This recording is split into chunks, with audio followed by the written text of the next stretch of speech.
வீட்டை சுற்றியும் ஒரு 10 வகை மரம் இருக்கணும். வீட்டுக்கு முன்னாடி வேப்ப மரம் இருக்கணும், பக்கத்தில் ஒரு முருங்கை மரம் இருக்கணும், ஒரு பப்பாளி மரம் இருக்கணும், அப்புறம் அந்த வேலி ஓரத்தில் சூபாபுல் மரம் இருக்கணும். அது வெட்டி ஆட்டுக்கு தீனியாக போட்டுக்கிறதுன்னு, ஆட்டு சாணியை எல்லாம் செடி வளர்க்கறதுக்கு பயன்படுத்திக்கணும். குளிக்கிற தண்ணி போகிற இடத்துல வாழை மரம் இருக்கணும், பாத்திரங்கள் ஒரு இடத்துல தென்னை மரம் இருக்கணும். அதுக்கப்புறமா இடம் இருந்துனாக்கா ஒரு எலுமிச்சங்கன்று இருக்கணும். அதுக்கப்புறம் நேரில் ஒரு கருவேப்பிலை கன்று இருக்கணும். அதுக்கப்புறம் கொஞ்சம் இடம் இருந்துனாக்கா ஒரு நெல்லிக்கன்று இருக்கணும். அந்த வேலியில் ஒரு 4 இடத்துல சீதாப்பழம் மரம் இருக்கணும். இதுக்கப்புறமும் இடம் இருந்துனாக்கா ஒரு பலா மரம் இருக்கணும். அதுக்கப்புறமா இடம் இருந்துனாக்கா ஒரு மாமரம் இருக்கணும்.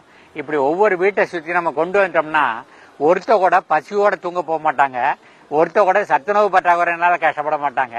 கூரை தண்ணியையே நம்ம பயன்படுத்திட்டு அந்த வீட்டுக்கு வேணுங்கிற குறைஞ்சபட்ச காய்கறிகளை தானியம் தவிர மற்ற எல்லாத்தையும் நம்ம உற்பத்தி பண்ணிடலாம். பாலை உற்பத்தி பண்ணலாம், இறைச்சியை உற்பத்தி பண்ணலாம், கோழி உண்டு பண்ணலாம், முட்டை உண்டு பண்ணலாம்.